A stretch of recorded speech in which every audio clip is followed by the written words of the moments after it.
आपके स्क्रीन्स पर इन दो तस्वीरों को देखिए। जंजीरों में जकड़े भारतीय जिन्हें बेइज्जत करके अमेरिका से भेजा गया, मगर किसी भारतीय जनता पार्टी नेता का खून नहीं खौला। मगर जब अमेरिकी अदालत ने अडानी के खिलाफ गिरफ्तारी वारंट जारी किया तो संसद में बीजेपी ने बवाल कर दिया, विदेशी साजिश बताया, राहुल को देशद्रोही बताया। सवाल यह कि जब जंजीरों में जकड़े गए भारतीयों को वापस भेजा जाता है, बेइज्जत किया जाता है, उस पर भाजपा का खून नहीं खौलता। मगर जब अडानी को एक अमेरिकी अदालत गिरफ्तारी वारंट जारी करता है तो उसे देश के खिलाफ साजिश बताया जाता है। यह है भाजपा की देशभक्ति।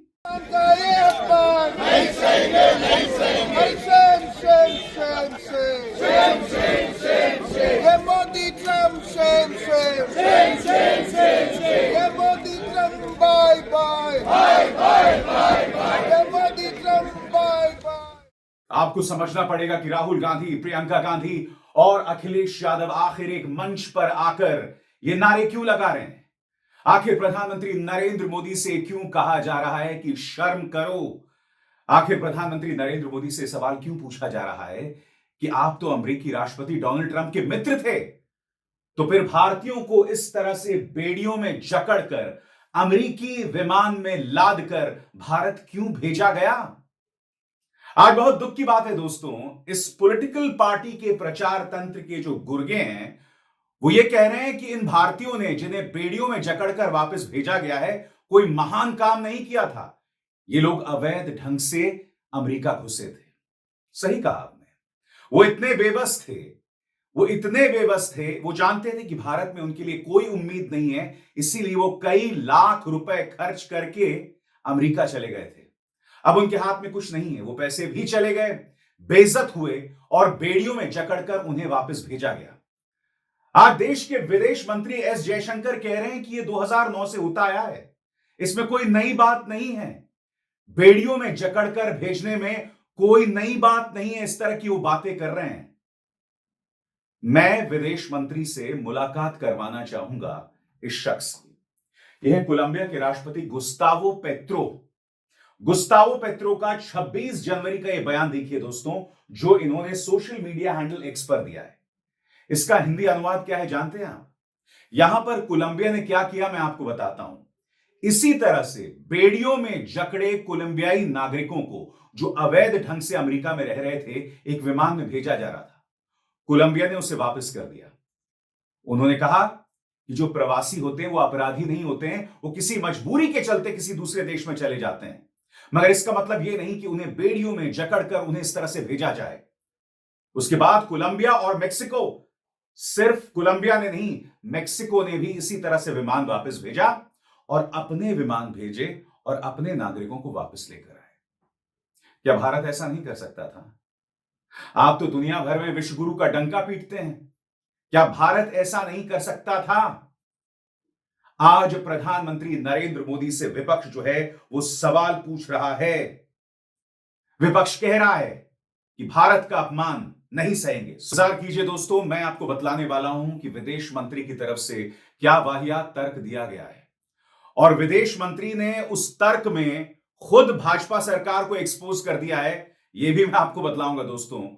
मगर सबसे पहले सुनिए प्रियंका गांधी वाड्रा ने क्या कहा। प्रियंका कह रही हैं कि आखिर क्या वजह है कि प्रधानमंत्री जो ये दावा करते हैं कि ट्रंप उनके मित्र हैं, मगर बावजूद इसके भारतीयों को बेड़ियों में जकड़कर इस तरह से वापस भेजा गया। सुनिए, राहुल गांधी ने अपने ट्विटर हैंडल पर, मैं आपको बतलाना चाहूंगा, एक भारतीय का जो अवैध ढंग से रह रहा था और उसे वापस भेजा गया, उसका बयान है पंजाबी में, ध्यान से सुनिएगा दोस्तों। हरविंदर यहां ये बता रहे थे कि उनके लिए हालात नर्क से भी बदतर थे।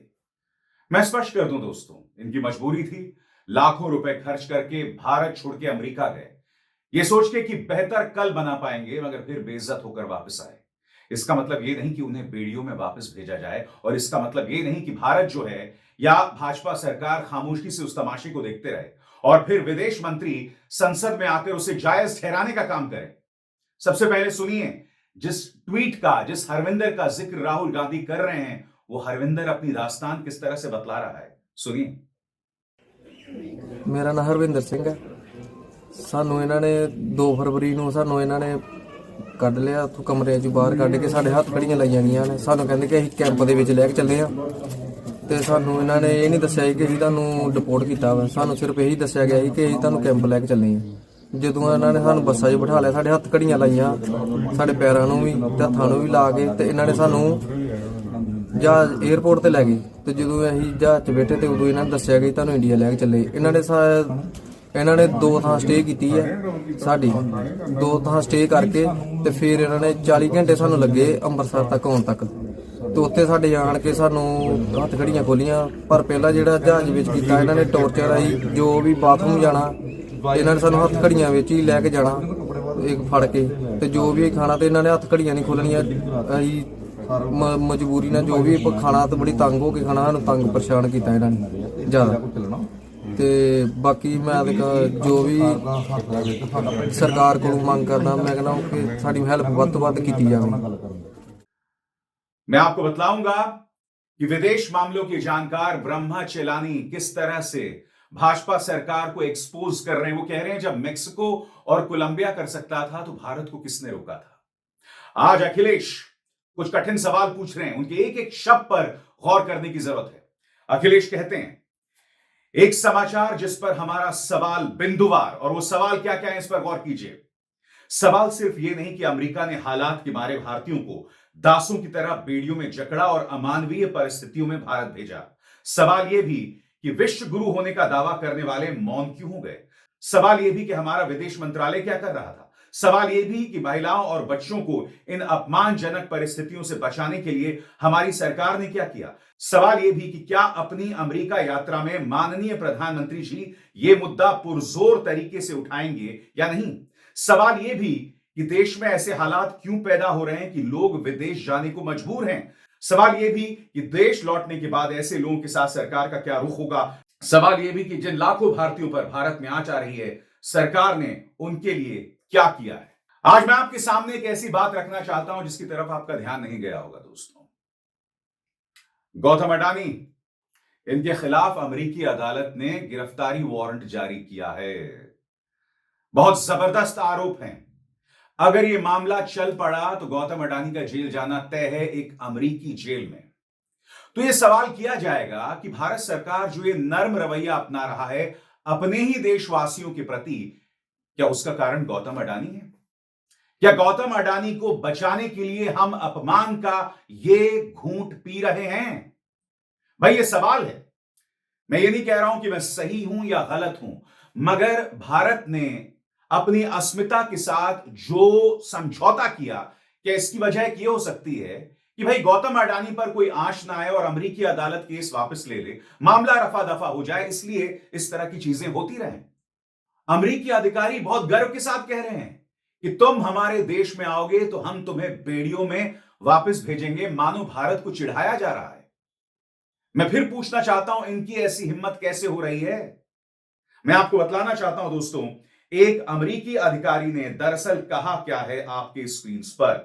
यह है चीफ माइकल डब्ल्यू बैंक्स, जो कि यूएस बॉर्डर पेट्रोल के प्रमुख हैं। वो क्या कह रहे हैं मैं आपको पढ़ के सुनाना चाहता हूं।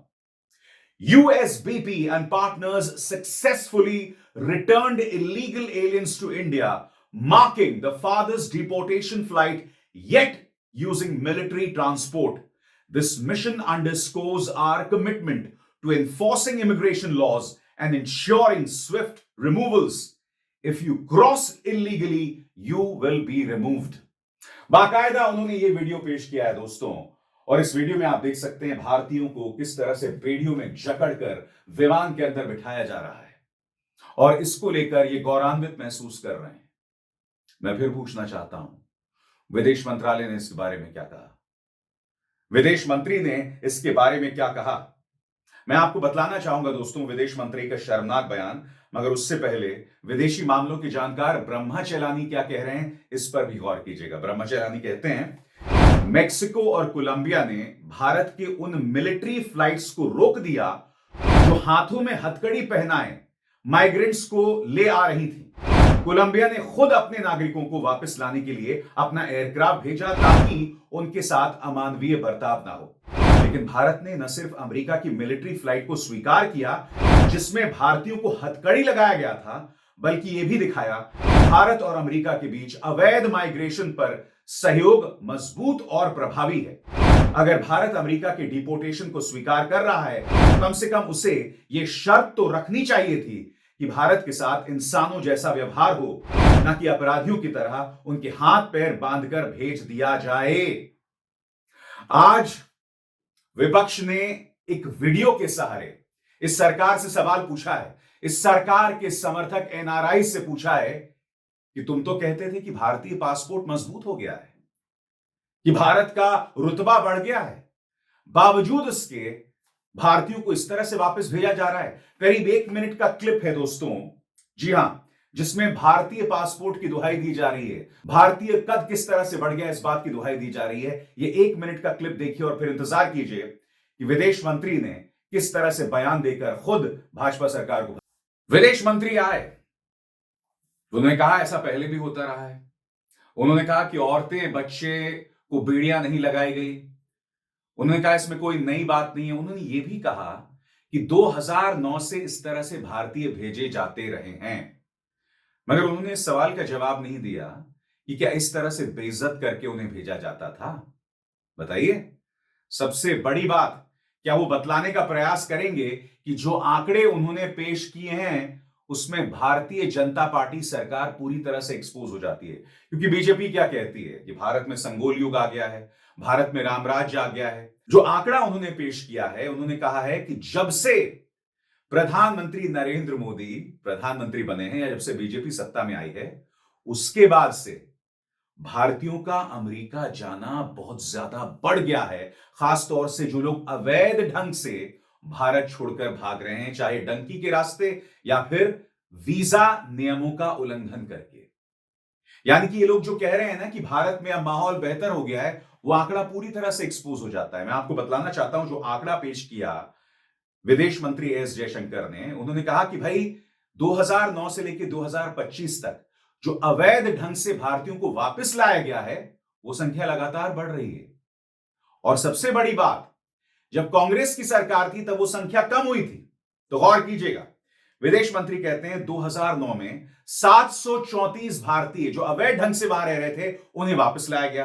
2010 में 799, 2011 में यह संख्या कम हो जाती है 597, 2012 में यह संख्या और कम हो जाती है 530, 2013 में और कम हो जाती है 515, 2014 में यह संख्या हो जाती है 591, 2016 में यह संख्या हो जाती है 1303, 2017 में यह संख्या हो जाती है 1024, 2018 में यह संख्या हो जाती है 1180, 2019 में यह संख्या हो जाती है 2042, 2020 में 1889, 2021 में 805, 2022 में 862, 2023 में 617, 2024 में 1368 और अभी तक 2025 में 104। और यह संख्या अभी सिर्फ शुरुआती खेप है, क्योंकि आप जानते हैं कि कम से कम 20,000 भारतीयों को इसी साल भेजा जाएगा। इसका अर्थ क्या हुआ? इसका अर्थ यह हुआ कि इस सरकार के आने के बाद भारतीय अवैध ढंग से अमेरिका जा रहे हैं, विदेश जा रहे हैं और वहां रहने को मजबूर हैं। तो मैं समझना चाहता हूं कि ऐसा क्या हो रहा है पिछले 10-11 सालों में कि अब भारतीय यहां रहना नहीं चाहते हैं। और सबसे बड़ी बात, इनमें से सबसे ज्यादा तादाद गुजरात में रहने वाले लोगों की है। क्योंकि भाजपा यह कर सकती है कि भाई पंजाब में तो हमारी सरकार नहीं है, भाई उत्तर प्रदेश में तो आपकी सरकार है, सबसे बड़ी बात गुजरात में तो आप ही की सरकार है, सालों साल आपकी सरकार है, फिर भी अवैध ढंग से जो है कई गुजराती अमेरिका जाते हैं, ब्रिटेन जाते हैं। सबसे बड़ी बात, विदेश मंत्री कह रहे हैं कि साहब औरतों बच्चों को ऐसे नहीं लाया गया। वो ये भी कह रहे हैं कि पहले भी ये सब होता आया है। सुनिए उनका तर्क। Process of deportation is not a new one. I repeat, not a new one, and has been ongoing for several years. I would like to share with the House details of deportation from the United States since 2009. Their numbers, years-wise, as available with our law enforcement authorities, is as follows. 2009, number of deportees 734. 2010, 799. 2011, 597. 2012, 530. 2013, 515. 2014, 591. 2015, 708. 2016, 1303. 2017, 1024. 2018, 1180. 2019, 2042. 2020, 1889. 2021, 805. 2022, 862. 2023, 617. 2024, 1368. 2025, 104. So, deportations by the US are organized and executed. आज कांग्रेस कुछ सवाल पूछ रही है दोस्तों, और वो सवाल मैं आपके सामने रखूंगा, मगर पूर्व वित्त मंत्री चिदंबरम ने क्या बातें रखी उसके एक एक शब्द पर आपको गौर करने की जरूरत है। उनका बयान आपकी स्क्रीन पर, वो कहते हैं इस मसले के दो पहलू हैं। एक तरफ डिपोर्ट किए जा रहे लोगों के साथ अमानवीय बर्ताव किया जा रहा है।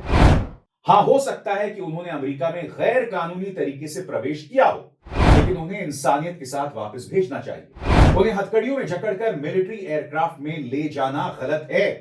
दूसरी तरफ भारतीय लोग गैर कानूनी तरीके से अमेरिका जाने की कोशिश ही क्यों कर रहे हैं? वे भारत छोड़कर क्यों जा रहे हैं? साफ है कि उन्हें लगता है कि भारत में उनका भविष्य और भी खराब होगा। भारत सरकार क्या कर रही है ताकि हमारे युवाओं को देश छोड़कर गैर कानूनी तरीके से बाहर जाने के लिए मजबूर ही ना होना पड़े। इस मामले में सिर्फ भारतीय अस्मिता नहीं जुड़ी हुई है। इससे यह भी पता चल रहा है कि पिछले 11 सालों में बेरोजगारी जैसी समस्या को संबोधित करने में यह सरकार पूरी तरह से नाकाम हुई है। इससे यह भी साबित हो रहा है कि भारतीयों के लिए कोई सुरक्षा मौजूद नहीं है। और सबसे बड़ी बात, इनमें से अधिकतर हिंदू होंगे। तो ये मत सोचिए दोस्तों कि मुसलमान छोड़ छोड़कर भाग रहा है, नहीं ऐसा नहीं है। हिंदू ही अधिकतर जा रहे हैं। इनमें से अगर आप इस संख्या को टटोलें, इनमें से आपको अधिकतर हिंदू ही मिलेंगे। मगर मुद्दा वो है ही नहीं ना। यहां पर यह स्पष्ट हो रहा है कि अमानवीय तरीके से उन्हें वापस भेजा गया। यहां यह स्पष्ट हो रहा है कि सरकार उसे जायज ठहराने की कोशिश कर रही है। यहां सरकार ने यह नहीं बतलाया कि अगर कोलंबिया और मेक्सिको अपना विमान भेज सकते हैं तो भारत को किसने रोका था। आज कांग्रेस इस सरकार से कुछ सवाल पूछ रही है और कह रही है मोदी सरकार जवाब दे। वो सवाल क्या क्या है दोस्तों, बाकायदा उनका यहां पर जिक्र किया गया है, मगर उन सवालों को आपकी स्क्रीन पर लाना बहुत जरूरी हो जाता है। कांग्रेस पूछ रही है, क्या मोदी सरकार जानती है कि 5 फरवरी को 104 भारतीयों को हथकड़ी और जंजीरें पहनाकर अमानवीय तरीके से अमेरिका से भारत भेजा गया? क्या मोदी सरकार जानती है कि अमेरिका में ऐसे 7.25 लाख भारतीय हैं जिन्हें इसी तरह से निकालने की तैयारी की जा रही है? सरकार बताए कि भारतीयों के साथ उग्रवादियों जैसा व्यवहार है या मानवीय व्यवहार है? ऐसे कितने और भारतीय हैं जिन्हें अमेरिका ने इसी अमानवीय तरीके से डिटेंशन सेंटर में बंद कर रखा है? क्या डिटेंशन सेंटर में बंद भारतीयों को काउंसलर एक्सेस दिया गया है? 100 करोड़ रुपए खर्च कर नमस्ते ट्रंप करने वाली मोदी सरकार लोगों को रोजगार क्यों नहीं दे पाई? अमेरिका से वापस आने वाले लोगों के लिए सरकार क्या करने जा रही है? मोदी सरकार ने कोलंबिया की तरह अपने नागरिकों के सम्मान की रक्षा क्यों नहीं की? याद है नमस्ते ट्रंप? वो भी कब हुआ था? जब कोरोना शुरू होने जा रहा था दोस्तों। तब प्रधानमंत्री ने अपने मित्र डोनाल्ड ट्रंप, ये मेरे शब्द नहीं है, प्रधानमंत्री ने कैसे स्वागत किया था, सुनिए। मैं 130 करोड़ भारतीयों की तरफ से प्रेसिडेंट ट्रंप को निमंत्रित करता हूं। Friends, I present to you my friend, India's friend, the President of the United States of America, Mr. Donald Trump। हम सब खड़े होकर के नमस्कार। और फिर आपको याद होगा दोस्तों, 2020 में ही प्रधानमंत्री नरेंद्र मोदी अमेरिका जाते हैं और उन्होंने अब की बार ट्रंप सरकार, याद है कि नहीं आपको? क्या कहा था, सुनिए। In India have connected well with President Trump. The words of candidate Trump, अब की बार ट्रंप सरकार। प्रधानमंत्री नरेंद्र मोदी ने सब किया था, बावजूद इसके इस तरह से भारतीयों को बेइज्जत किया गया। सबसे बड़ी बात, अमेरिका लगातार भारत को धमकी दे रहा है। ब्रिक्स जिसका हिस्सा भारत है, उसको लेकर अमेरिका ने, खुद डोनाल्ड ट्रंप ने धमकी दी है कि हम 100% टैक्स लगाएंगे, टैरिफ लगाएंगे। यह सब हो रहा है। उससे भी बड़ी बात, जब ट्रंप का शपथ ग्रहण हुआ था तब प्रधानमंत्री नरेंद्र मोदी को निमंत्रण तक नहीं मिला था। ये सवालात हैं दोस्तों, इससे बचा नहीं जा सकता और ये सवाल हम लगातार पूछते रहेंगे। मैं फिर कह रहा हूं, ये साल 2025 में हुआ है, ये कोई 1990, 1970, 1960 में नहीं हुआ है। और उस वक्त अगर हुआ भी होगा, और मैं दावे के साथ कह सकता हूं कि ये लोग एक बार फिर राजीव गांधी, पंडित नेहरू सबको घसीट कर लाएंगे। बताइए, आप जो ये दावा करते हैं ना कि आप विश्व गुरु हैं, आपने क्या किया ये सब रोकने के लिए? ये सवाल किया जाएगा और इन सवालों से बचा नहीं जा सकता। अभिसार शर्मा को दीजिए इजाजत। नमस्कार। स्वतंत्र और आजाद पत्रकारिता का समर्थन कीजिए, सच में मेरा साथी बनिए। बहुत आसान है दोस्तों, इस ज्वाइन बटन को दबाइए और आपके सामने आएंगे ये 3 विकल्प, इनमें से एक चुनिए और सच के इस सफर में मेरा साथी बनिए।